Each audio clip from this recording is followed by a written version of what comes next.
ایک بزرگ کا واقعہ ہے, کتابوں میں لکھا ہے, مجھے اس کی سند کی تحقیق نہیں ہے. بعض واقعات ثابت نہیں ہوتے, ان میں سچ کا بھی امکان ہوتا ہے, جھوٹ کا بھی, لیکن ان سے جو مضمون ثابت ہوتا ہے وہ بالکل ٹھیک ہوتا ہے. تو کہتے ہیں ایک بزرگ حج پہ جاتے تھے, حج کرتے آواز آتی کہ بھائی حج قبول نہیں ہوا. اگلے سال پھر حج پہ چلے جاتے, پھر آواز آتی حج قبول نہیں ہوا. تو کئی سال ایسے ہی ہوتا رہا, قبول نہیں ہوا, قبول نہیں ہوا. تو کسی نے ان سے پوچھا کہ حضرت آپ کو ہر سال حج کے بعد آواز آتی ہے غیب سے کہ قبول نہیں ہوا, تو پھر آپ کرتے کیوں ہیں؟ کہتے ہیں بھائی میرے بس میں تو یہی ہے. ٹھیک ہے نا, میرے بس میں کیا ہے؟ اب میں تکبر میں آ جاؤں, بولوں قبول اللہ, جا تو نہیں کر رہا تو جاؤ, ہم بھی نہیں کر رہے. دنیا میں انسانوں کے ساتھ تو ایسا ہو سکتا ہے بھائی, میں 3 دفعہ آپ کسی بندے کو منائیں گے, میرا عذر قبول کر لے, پھر بھی نہیں کرے گا, بولے گا بھاڑ میں جا یار, تجھے منانے کے علاوہ بھی تو اور بہت سارے غم ہے نا. انسانوں کے ساتھ ایسا کیا جا سکتا ہے, اللہ کے ساتھ ایسا نہیں. اللہ کو جھکنے والے لوگ پسند ہیں. بھائی غم میں دیا تو غم میں تسلی رکھو, خوشیاں دی تو خوشی میں اتراؤ نہیں, کس کا شکر ادا کرو؟ میرا شکر ادا کرو. تو اللہ کو ایسے لوگ پسند ہے. قرآن میں اللہ ایسے ہی لوگوں کی تعریفیں کرتا ہے. 2 طرح کے لوگ بتاتا ہے, غم میں پاگل ہو گئے اور غم میں صبر کیا, انہوں نے شکر کیا تو اللہ نے ان کے غموں کو بھی دور کر دیتا ہے اللہ تعالیٰ, ورنہ اسی غم میں صبر کی توفیق دے دیتا ہے. تو وہ بزرگ ہر دفعہ حج کر رہے ہیں, آواز آ رہی ہے قبول نہیں, قبول نہیں, قبول نہیں. لوگوں نے کہا پھر کیا فائدہ؟ انہوں نے کہا بھائی ہم تو اس کے علاوہ ہم تو بندے ہیں یار, ہم تو کرتے رہیں گے. تو جب انہوں نے یہ الفاظ کہے نا, تو کہتے ہیں غیب سے آواز آئی کہ یہ والا بھی قبول ہے اور اس سے پہلے جتنے کیے وہ بھی قبول ہے. تو اللہ یہ لفظ سننا چاہ رہے تھے. تبھی جن لوگوں کا نماز میں دل نہیں لگتا نا, کہتے ہیں نماز میں ایکچولی مزہ ہی نہیں آ رہا, پنکھے گن رہے ہوتے ہیں, ٹینشن اتنی ایسی, نماز کا کیا کرنا. وہ بھائی دفع کرو یار, اللہ نے کہا وضو کر کے میرے سامنے کھڑا ہو کے نماز پڑھ لو بس, ٹھیک ہے نا. ہم اس سے زیادہ کچھ کر نہیں سکتے, تو ہم تو جھکے رہیں گے اللہ کے سامنے, اور کوئی ہمارے پاس آپشن ہی نہیں ہے. تو کبھی اللہ حاجت پوری کر دے گا. خدا کی قسم, جس کو دعا کا فلسفہ سمجھ میں آ جائے نا, تو وہ ایتھیس جو دعا قبول نہ ہونے سے خدا کا انکار کر رہا ہے, اگر اسے دعا کا فلسفہ سمجھ میں آ جائے تو دعا سے زیادہ لذیذ عبادت پھر کوئی نہیں ہے. کیونکہ اس میں پتا ہے کہ یار اللہ کو مانگنے والے کو دیتا ہے, اللہ دے گا کیسے, یہ اس کی مرضی. تو وہ مانگتا ہی رہتا ہے. وہ کہتا ہے بھائی قبول نہیں ہو رہی, تو اور زیادہ مزہ آتا ہے مانگنے میں. قبول ہونا شروع ہو جائیں تو پھر تو آدمی کہتا ہے کہ یار یہ کیا ہے, یہ تو غیب پر ایمان تھوڑی رہا. نہیں ہو رہی, پھر جو مانگتا ہے تو اس سے اللہ کو محبت ہوتی ہے. اس لیے حضرت عمر کا قول یاد رکھو. حضرت عمر فرماتے ہیں میں جب دعائیں مانگتا ہوں تو مجھے اس کی فکر نہیں ہوتی قبول ہو رہی ہے کہ نہیں ہو رہی, مجھے اس کی زیادہ فکر ہوتی ہے دعائیں مانگنے کی توفیق مل رہی ہے کہ نہیں مل رہی ہے. کیونکہ اللہ کے سے مانگ رہے ہو نا, اگر اس کا مطلب اللہ کے وجود پر بھی ایمان ہے, اس پر بھی ایمان ہے کہ حاجتیں وہی پوری کرتا ہے, اس پر بھی ایمان ہے کہ اس کے بغیر کچھ ہو نہیں سکتا, تو یہ بڑی کوالٹی ہے بھائی. باقی کچھ ملے نہ ملے, اس کا مطلب آپ کامیاب ہو, چاہے ناکامی کے نقشے نظر آ رہے ہو. کیونکہ انجام تو, اصل تو اینڈ کا اعتبار ہے کہ انجام کیسا ہوتا ہے آپ کا. آپ ساری زندگی خوشیوں میں رہے اور آخر میں پھانسی کے پھندے پہ لٹکنا ہے, کیا فائدہ ایسی خوشیوں کا. ساری زندگی جیل میں, آخر میں رہائی ہے, تو اینڈ کے لحاظ سے آپ کیا ہیں, کامیاب ہے. تو بے شک یعقوب علیہ السلام کی ساری زندگی غموں میں گزری, اینڈ کیا ہوا, انجام اچھا ہوا. اور ساری زندگی خوشیوں میں گزرے, انجام پھانسی کے پھندے پہ لٹک کے خودکشی کر کے مر گئے, تو کیا فائدہ بھائی ایسے. تو یہ جتنے فنکار اداکار جو خدا کے منکر ہوتے ہیں, اور جتنے لبرل سیکولر لوگ خدا کے منکر ہوتے ہیں, ان کا انجام دیکھا کرو, ان کی حال نہ دیکھا کرو. اور جتنے علماء صلحاء ہیں ان کا انجام دیکھا کرو, ان کا ماضی نہ دیکھو, ماضی بڑا ٹف گزرا ہوتا ہے. تو ایک تو ایتھیزم اس طرح سے ہوتا ہے نا, اور دوسرے ہوتا ہے جن کو دلائل کچھ کھوپڑی ان کی صحیح کام نہیں کر رہی ہوتی. وہ کہتے ہیں یار ہر چیز اب ایک لاجک سے ہو رہی ہے. ان لوگوں کے لیے میں مختصر دلیل دے رہا ہوں, بس پھر بیان ختم کرتا ہوں. کہتے ہیں یار جب دنیا میں ہر کام لاجک سے ہو رہا ہے تو خدا کہاں ہے پھر. اب تو سائنس نے ہر چیز کی لاجک پیش کر دی نا. کیا خیال ہے بھائی, یہ زمین میں پہلے لوگ کہتے تھے یار گٹلی زمین میں جاتی ہے, یوں ہوتا ہے, فرشتے آ کے کچھ یوں یوں کر رہے ہوں گے, کچھ دیو ہے, کچھ بھگوان ٹائپ کی چیزیں. اب تو سائنس نے بتا دیا بھائی یہ پروسیس ہوتا ہے, صحیح ہے نا. وہ زائگوٹ بنتا ہے, پھر یوں ایک تنا بنتا ہے, پھر یہ پھول ہوتے ہیں ایکچولی, پھر تتلیاں بیٹھتی ہیں نرماد, ایکچولی یہ ہو رہا ہے. بھگوان کہاں ہے اس میں بھائی, کوئی دیو کچھ بھی نہیں ہے. تو لاجک سے ہر چیز ہو رہی ہے. اس کی دلیل سمجھو, 2 اور 2 4 کی طرح. سمجھ میں آ رہی ہے بات؟ اور آسان کر دیتا ہوں. ہمارے ایک دوست یونیورسٹی میں پڑھتے تھے, ان کے پروفیسر تھے ملحد, ایتھیسٹ تھے. تو مجھے آ کے انہوں نے بتایا کہ میرے پروفیسر صاحب کہہ رہے ہیں یار خدا کہاں ہے, یہ مولویوں نے پتہ نہیں کیا خدا بنایا ہوا ہے. ہم تو گاڑی کے ایکسیلریٹر پہ جب پاؤں رکھتے ہیں تو گاڑی چلتی ہے, جب بریک لگاتے ہیں تو گاڑی رکتی ہے تو خدا کہاں ہے؟ خدا کو تو جب مانے پاؤں ایکسیلیٹر پہ رکھا ہوا ہے لیکن گاڑی رک رہی ہے, ٹھیک ہے نا, کوئی غیبی طاقت روک رہی ہے اس کو. پاؤں بریک پہ رکھا ہے ہم نے لیکن خدا گاڑی کو کیا کر رہا ہے؟ چلا رہا ہے. تو یا تو ہر کام لاجک سے ہو رہا ہے, تو لاجک ہی سب کچھ ہے, سائنس ہی سب کچھ ہے. میں سمجھا پا رہا ہوں اپنی بات؟ یہ وہ اشکال ہے جس کی بیس پہ ہزاروں لوگ مرتد ہو چکے ہیں, اسلام چھوڑ چکے, ہزاروں تو نہیں سینکڑوں تو چھوڑ ہی چکے ہیں. اور جتنے بھی ملحد لوگ ہیں, چاہے عیسائیوں میں, اسلام میں تو بہت کم ارتداد ہے نا, عیسائیت یہودیت میں بہت زیادہ ہے, کہ یار جب ہر کام لاجک سے ہو رہا ہے تو خدا کو ماننے کی ضرورت کیا ہے؟ سمجھ میں آ رہی ہے کہ نہیں آ رہی ہے؟ خدا کو ماننے کی یہ کائنات جو سائنسی اصولوں میں جکڑی ہوئی ہے, تو اس کا جواب خوب سمجھو. میں نے ان کو فوراً جواب, وہ بڑے پریشان تھے نا اس سوال سے, ہمارے پروفیسر صاحب نے کہا یار ایکسیلیٹر پہ پاؤں رکھو تو چلتی ہے کیونکہ چلانا ہے اس کا کام, روکو تو کیا ہوتی ہے؟ خدا کو جب مانیں گے جب الٹا پلٹا ہو رہا ہو, ٹھیک ہے نا, ہونا کچھ چاہیے ہو کچھ اور رہا ہو. میں نے اس سے کہا, اس پروفیسر صاحب سے بولو سر کائنڈلی آپ سے مجھے ایک کام ہے. میں نے کہا کلاس میں نہیں بلکہ اس کو چھاؤں میں لے کے جاؤ. میں ایسے ہی بات کرتا ہوں, سر کائنڈلی آپ ذرا چھاؤں میں آ جائیں, اور یہ بھی قرآن سے ہی نکالا ہے, قل انما اعیذکم بواحدہ ان تقوموا للہ مثنی وفرادا, کہ اے نبی آپ ان سے کہو کہ تم لوگ ایک ایک دو دو اکٹھے ہو کے غور کرو میری بات پہ. بعض دفعہ مجمع میں غور کرنا بڑا مشکل ہوتا ہے, تو ایسا کرو ذرا چھاؤں میں آ جائیں. سر کائنڈلی آپ سے مجھے ایک کوشچن ہے. تو کہنے لگے کیا؟ میں نے کہا اپنے ٹیچر سے چھاؤں میں لے جا کے نا ٹھنڈا کرنا, ایک دم افراتفری میں نہیں. بعض دلائل آپ پھینک دو گے نا جلد بازی میں تو ایسے جیسے پھینک دیا آپ نے, سامنے والا سیریس نہیں لیتا. میں نے کہا تمیز سے سائڈ پہ لے جا کے سر سے ایک بات کریں. سر آپ یہ بتائیں کہ گاڑی میں چینجنگ چینجر کے بغیر نہیں ہو رہی, لاجک ہے, یہ لاجک کی بات ہے نا. جب تک گاڑی رکی ہوئی ہے تو چلے گی جب تک چلانے کے لیے کوئی قوت استعمال نہ ہو, ہے. جب رکنا ایک کنڈیشن ہے, یہ کنڈیشن چینج ہوتی ہے, گاڑی رکنا ایک کنڈیشن ہے نا, دوسری کنڈیشن کیا ہے؟ چلنا, حرکت میں آنا, گاڑی کا موو ہونا. تو گاڑی میں موومنٹ پیدا نہیں ہوتی جب تک کوئی موور نہ ہو, اور گاڑی چل رہی ہو ایک کنڈیشن ہے, رکے گی نہیں جب تک کوئی اسٹاپر نہ ہو. کیا خیال ہے؟ تو چینجنگ کے بغیر جس چیز میں چینجنگ نہیں ہو سکتی تو کریٹنگ ہو سکتی ہے آٹومیٹیکلی خود بخود. ابے کیا ہو گیا؟ دیکھو آپ لوگ چھاؤں میں آؤ یار سارے, ایسے مجمع میں سمجھو. سوچ رہا ہوں آپ کو بھی چھاؤں میں ایک ایک کر کے لے کے جاؤں پھر سمجھاؤ. اب مجھے ایک بات بتاؤ, کوئی پاگل دنیا میں ایسا, اس کے لیے بہت افلاطونی کی ضرورت نہیں ہے, خدا کے وجود کے لیے کوئی بہت بڑا سائنسدان بننا ضروری نہیں ہے. 2 اور 2 4 کی طرح کچھ کامن اصول ہیں. اب مجھے ایک بات بتاؤ, کوئی سائنسدان یہ کہے کہ جب تک چینجر نہیں ہوگا گاڑی میں چینجنگ نہیں ہوگی. کوئی کہ اچھا سر یہ گاڑی بنائی کس سائنسدان نے؟ کہ بن خود بخود گئی تھی. آپ بولو گے ابے یہ کیا بات کر رہا ہے یار تو, کریٹنگ تو زیادہ مشکل کام ہے, وہ خود بن گئی. اب دھکا خود نہیں, اب جب تو بن بھی خود گئی ہے تو چل بھی خود لے. وہ عمر شریف کا لطیفہ اکثر مجھے یاد آتا ہے. کسی نے کلپ, ہم نے بچپن میں یہ دیکھا تھا تو اب کسی نے کلپ بھیجا تھا نا, تو وہ بچپن میں نا وہ عمر شریف کے شو دیکھتے تھے, پھر بعد میں ہم نے تو ٹی وی سے توبہ ہی کر لی تھی. اس میں پھر بے حیائی پھیلنا بہت زیادہ آنا شروع ہو گئی تھی. میں اس لیے کہہ رہا ہوں اب بچے یہ نہ دیکھا کریں پروگرام, بچپن کی باتیں. تو اس میں یہ تھا کہ وہ اس کے جو کوئی تھا جاننے والا نا, اس کو, ہاں اس کو خود بھولنے کی بیماری ہوتی ہے عمر شریف کو. عمر شریف کو کس کی بیماری ہوتی ہے؟ بھولنے کی. تو اس کو بھولنے کی بیماری تھی, تو وہ کسی کے گھر گھس جاتا تھا ایسے ہی مذاق میں. جب پٹنے لگتا تو بولتا بھائی ہم تو بھولے سے چلے گئے تھے تمہارے گھر. تو ایسے ہی کسی نے بتایا کہ کسی کے گھر میں نا شلوار رہ گئی اس کی, ایسی مذاق ہے حقیقت میں نہیں سمجھ لیں آپ.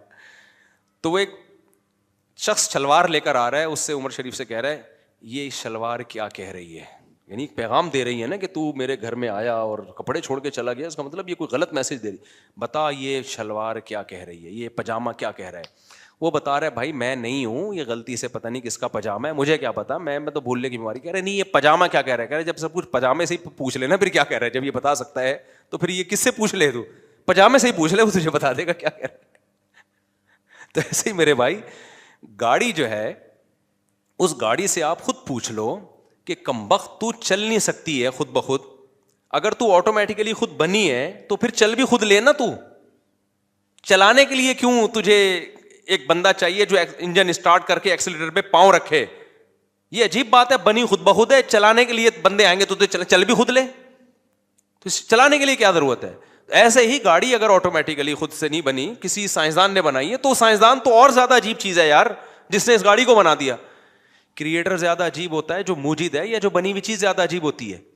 اچھا مجھے بتاؤ, یہ موبائل جس سائنسدان نے بنایا, آپ کے کو جب یہ سائنسدان آ جائے نا جس نے یہ بنایا, وہ تو بہت سارے سائنسدانوں نے مل کے بنایا, فرض کرو کسی ایک نے بنایا, تو آپ اس موبائل کی زیادہ ویلیو دو گے, سائنٹسٹ کو زیادہ ویلیو دو گے؟ سائنٹسٹ کو زیادہ ویلیو دو گے یار, یہ جو یہ بنا سکتے اور پتہ نہیں کیا کیا بنا لے یار یہ.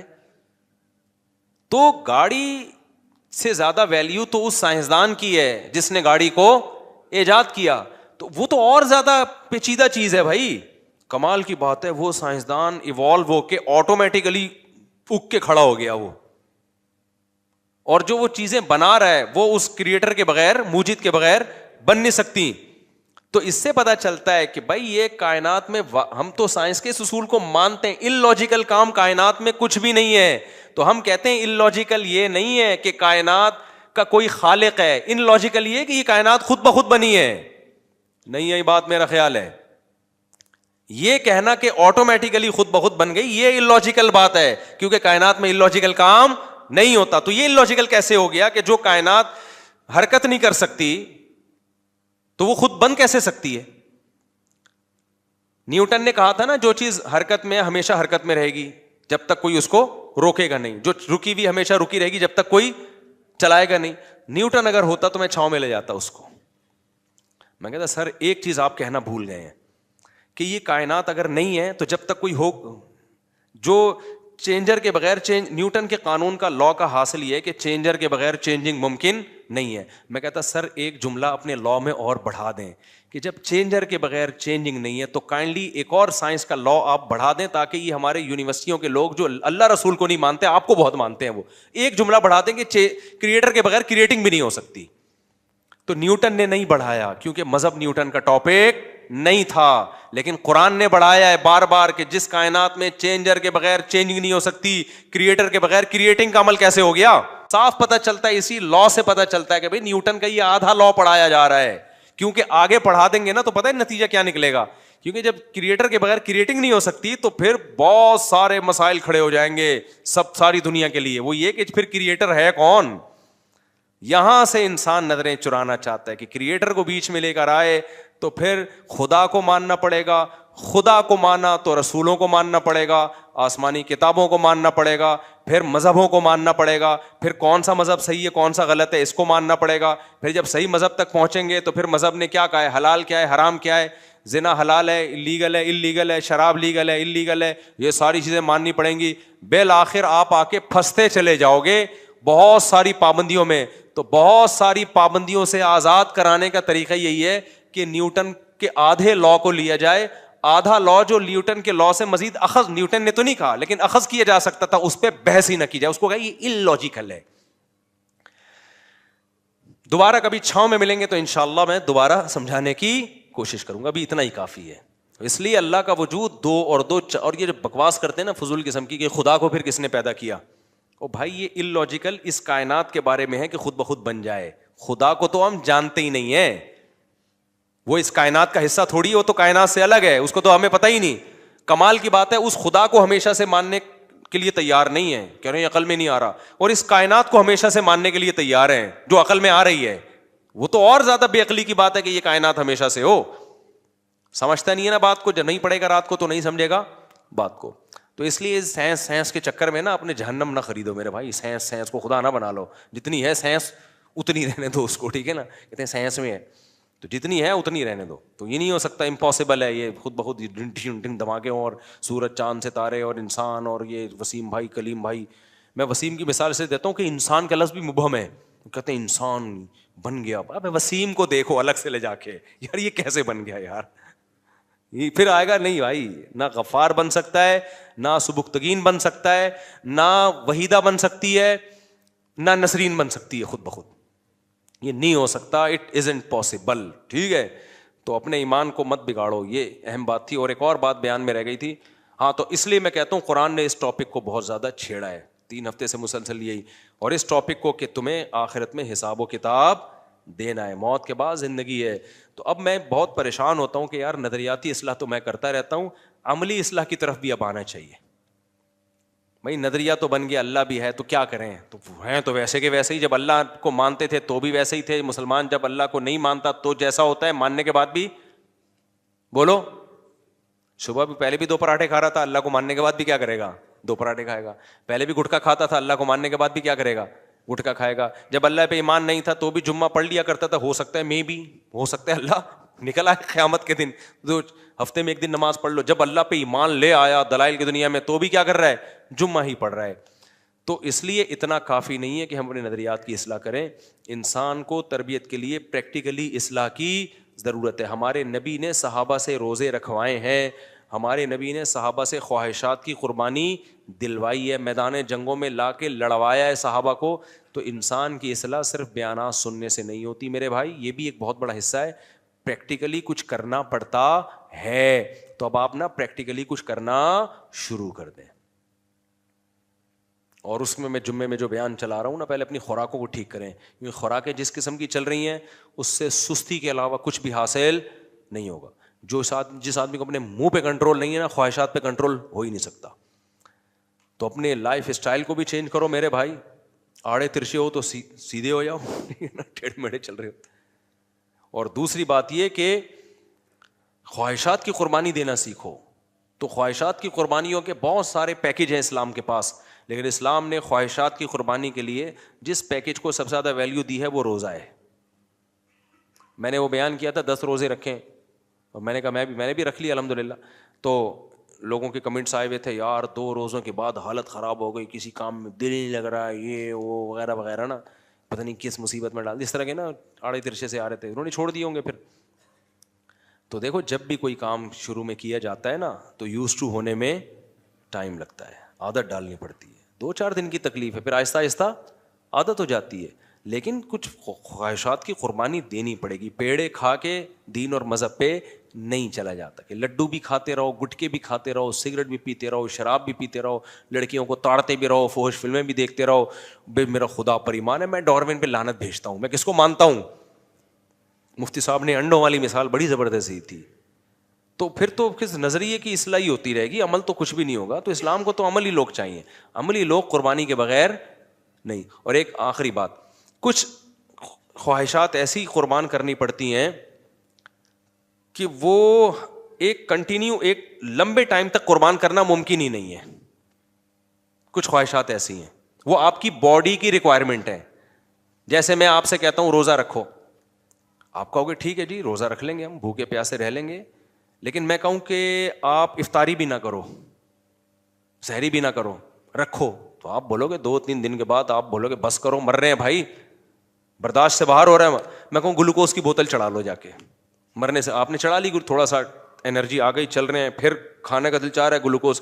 4-6-8 دن کے بعد آپ کا تقویٰ ٹوٹے گا, آپ بولو گے ایسی کی تیسی, یار میں یہ مذہب کو مانتا ہی نہیں, باغی ہو جاؤ گے مذہب کے.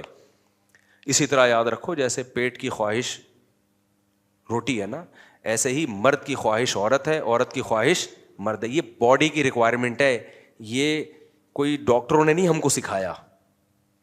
تو باڈی کی جو یہ ریکوائرمنٹ ہے اگر یہ حلال طریقے سے پوری نہ ہو تو ایک حد تک آپ بد نظری سے, فحش فلموں سے, ہینڈ پریکٹس سے, زنا سے ایک حد ہوگی. اس کے بعد جو آپ کا تقویٰ ٹوٹے گا نا تو آپ محلے کے وہ بدماش بن کے دکھاؤ گے جو اس کائنات میں کبھی پیدا. میں نے ایسے لوگ دیکھے ہیں پرہیزگاری میں نکاح نہیں کیا اور بہت نیک پرہیزگار, کبھی دیکھا بھی نہیں, اور اندر کی خواہش جمع ہو رہی ہے. جب ان کا تقویٰ ٹوٹا ہے نا تو ایسے بدماش بنے ہیں کہ آپ کی سوچ ہوگی. اس لیے اسلام نے جہاں بے حیائی کو حرام قرار دیا اتنی ہی اسپیڈ سے حلال پر زور بھی لگایا ہے, حلال کو فوکس بھی کیا ہے. بھائی یہ صرف یک طرفہ کاروائی نہیں ہے کہ بچنا ہے, کیونکہ یہ تو نیچرل ہے نا. تبھی آپ دیکھو نا اسلام نے روزے کا حکم دیا رکھو, لیکن افطاری میں جلدی کا بھی تو حکم دیا نا. اللہ کو پتا تھا جلدی افطار نہیں کریں گے, میں کہوں گا مستحب یہ کہ 3 گھنٹے بعد روزہ کھولا جائے. تو کتنے لوگ مستحبات پر عمل کرتے, ہو سکتا ہے 3 گھنٹے بعد روزہ کھول کے آپ کہتے بس اللہ آخری روزہ تھا, آج کے بعد مجھ سے روزے کا کبھی بھی نہیں کہنا. پھر رمضان کا روزہ رمضان کے روزے میں 30 روزوں کے بعد پھر عید کا دن بھی رکھ دیا کہ بس بھائی بہت ٹینشن ہو گئی, اب عید کا دن ہے, اب آپ خوشی مناؤ. تھوڑا سا وہ ٹینشن کیا ہوگی اب تمہاری, دین فطرت ہے نا, ہماری باڈی اور ہمارے جو جذبات ہیں ان کا بھی خیال کرتا ہے نا اسلام. تو اسی طرح یاد رکھو ہمارے ہاں خانقاہوں میں بزرگان دین کے یہاں بد نظری کے خلاف تقریریں بہت ہو رہی ہیں, ہونی چاہیے. تبلیغ میں جاؤ تو سکھایا جاتا ہے یہ نہ کرو, وہ نہ کرو, انٹی کو نہ دیکھو, فلانی کو نہ دیکھو, اور ایسی ایسی روایتیں بھی سنائی جاتی ہیں. جس نے کسی انٹی کو دیکھا پتہ نہیں سر میں کیل ٹھوک دی, جیسے کچھ اس طرح کی بھی کچھ روایت ہے نا, تو ایسے ایسے سلبا ڈر جاتے ہیں. اب لیکن پراٹھے تو کھا رہے ہیں. جو ہارمونس کی سیٹنگ ہے وہ تو آؤٹ ہو رہی ہے نا. ہارمونس کسی کے چچا کا نام نہیں ہے, ٹھیک ہے نا. جو آپ کے جو ہارمونز ہیں, چاہے عورت ہو یا مرد ہو, وہ تو پیک پر پہنچے ہوئے ہیں. وہ تو تبلیغ میں نکل کے یا خانقاہ میں جا کے اور اچھے ہو جاتے ہیں. وجہ اس کی ہے کہ جب انسان دین پہ چلتا ہے تو صحت خراب نہیں ہوتی بلکہ صحت اچھی ہو. تو جو جتنی اچھی ہوگی اتنے ہارمونز اور بڑھیں گے. اعتکاف میں لڑکے بیٹھتے ہیں نا, کہتے ہیں ہم آئے تھے بے حیائی چھوڑنے کے لیے, یہاں تو ہمیں اور زیادہ خواہش پیدا ہو گئی ہے. میں کہتا ہوں بھائی مسجد کے ماحول میں تو یہ صحت اچھی ہوتی ہے, انسان کی روحانی قوت ملتی ہے, تو اور صحت اچھی ہوگی. تبلیغ میں نکل کے اور صحت اچھی ہوگی, جتنا دین پہ آؤ گے اور صحت اچھی ہوگی. تو یہ جذبات کم نہیں ہوں گے, بلکہ یہ دنیا دار لوگ ہیں, ان میں جذبات نہیں ہوتے. ہارمون وارمونز ان کے, یہ تو میڈیسن کھا کھا کے تو ان کے تھوڑے بہت 2-4 ہارمونز پیدا ہوتے ہیں جس سے یہ فوراً فائدہ اٹھا لیتے ہیں کہیں یہ بھی نہ غائب ہو جائے. اصل تو صحت ہوتی دیندار لوگوں میں ہے, روزہ رکھنے والوں میں, نماز پڑھنے والوں میں, تہجد گزاروں میں ہوتی ہے. تو اب ان کا ہمارے یہاں حل یہ بتایا جاتا ہے کہ نظر کی حفاظت اور فحش فلمیں چھوڑ دو, 100% چھوڑو, لیکن فوراً اس کا آلٹرنیٹ تلاش کرو. آپ صبح سحری کے وقت جب روزہ رکھتے ہو نا, دوپہر سے ہی افطاری کی تیاری شروع کر دیتے ہو کہ بھائی مغرب کے بعد روزہ ختم ہوگا تو پہلے سے پتا ہو کیا پکانا ہے. ایسا تھوڑی ہے افطاری کا ٹائم آ گیا آپ سوچ رہے ہیں ابے کچھ انتظام تو ہے ہی نہیں. تو فحش فلمیں بھی چھوڑو بھائی, اور یہ سارے الٹے کام چھوڑو, لیکن فوراً پہلے نکاح کا انتظام کرو. اور اس میں جو رکاوٹیں آئی ہیں لات مار کے اڑا دو ان رکاوٹوں کو, ایسی کی تیسی. یہ لفظ سیکھ لو, ایسی کی تیسی, بہت زبردست لفظ ہے. کوئی کسی کا باپ نہیں روک سکتا یار, تو کرو نکاح. کوئی کسی کا باپ میں طاقت ہی نہیں ہمیں روک کے دکھائے. تو یہ اس میں آپ کو جب تک کانفیڈنس پیدا نہیں ہوگا تو گندگیوں میں گھسے رہو گے, اور اتنا اندر گھس جاؤ گے کہ نکاح کے بعد پھر یہ گندگیاں نہیں چھوٹتی. ہم ایسے لوگوں کو جانتے ہیں زنا کے عادی ہو گئے, شادی کے بعد کہتے ہیں زنا نہیں چھوٹتا ہم سے. ان کی فیملی لائف بہت خراب ہو جاتی ہے, برباد ہو جاتی ہے. تو اس پیک پہ پہنچنے سے پہلے کر لو نا. تو میں یہ کہہ رہا ہوں نظریات کی اصلاح کے ساتھ ساتھ تھوڑا عملی اصلاح بھی کرنا شروع کر دیں. نماز چھوٹتی ہے, جرمانہ لگائیں اپنے اوپر. اپنے آپ کو ایسے ڈھیلا نہ چھوڑیں کہ بھائی چلو کل سے میں فجر پڑھوں گا. کل تو آئے گی نہیں کبھی. آپ ابھی لکھو بھائی کل اگر فجر کا ناغہ ہوا تو ناشتہ ختم. کچھ تو سزا دو نا. 3 دن ہو سکتا ہے ناشتہ بھی نہ کرو, فجر بھی نہ پڑے, شیطان کہے گا تیرا ناشتہ تو ہو نہیں رہا, فجر بھی گئی ناشتہ بھی گیا, تو چل ناشتہ شروع کر دے. نا نا نا نا نا بھائی, اس سزا پہ قائم رہوں گا. ناشتہ اسی دن ہوگا جس دن فجر پڑھوں گا. فجر گئی تو ناشتہ دوپہر 1 بجے سے پہلے کچھ کھانا ہی نہیں ہے. کچھ تو سزا دو, کچھ تو تھوڑا سا تھپڑ مارو اپنے آپ کو.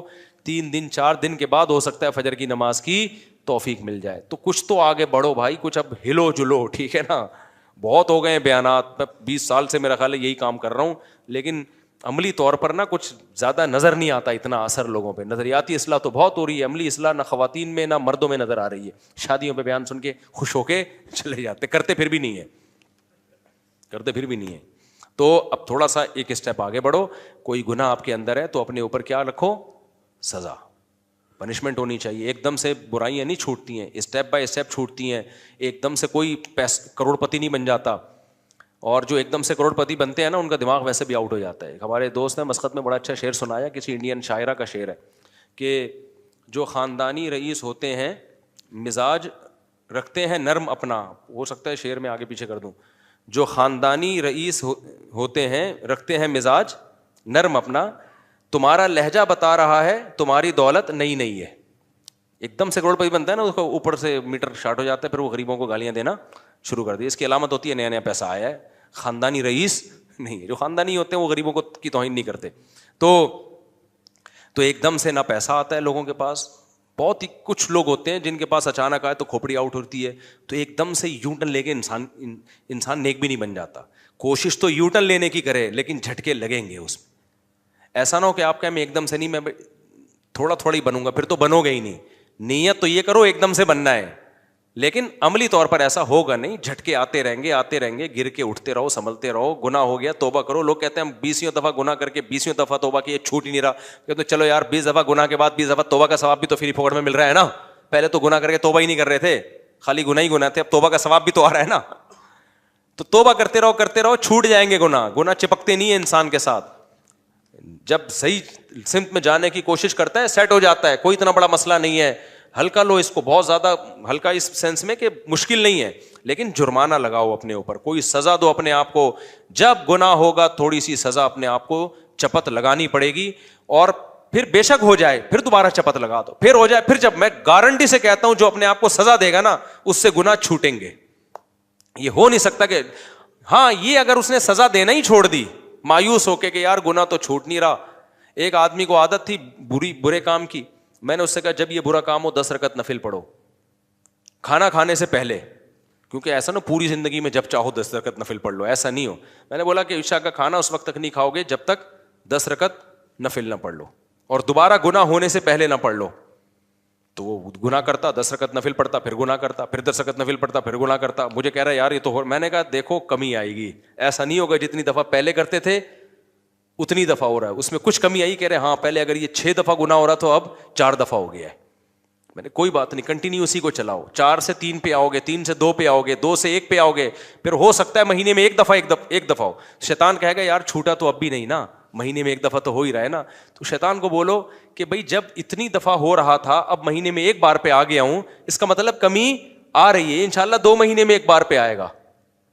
اور جب ایک دفعہ سمت صحیح ہو جائے نا, ٹریک صحیح ہو جائے تو منزل تک اللہ پہنچا ہی دیتا ہے. اور ویسے بھی بھائی حضرت مفتی تقی صاحب کا بڑا پیارا شعر ہے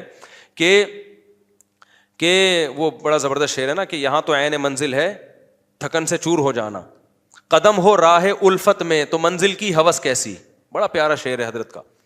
راہ الفت میں یعنی محبت کی راہ میں جب آپ نے قدم چلا لیے نا تو پھر ہمیں منزل نہیں چاہیے, ہمیں وہ چلنا ہی اچھا لگتا ہے.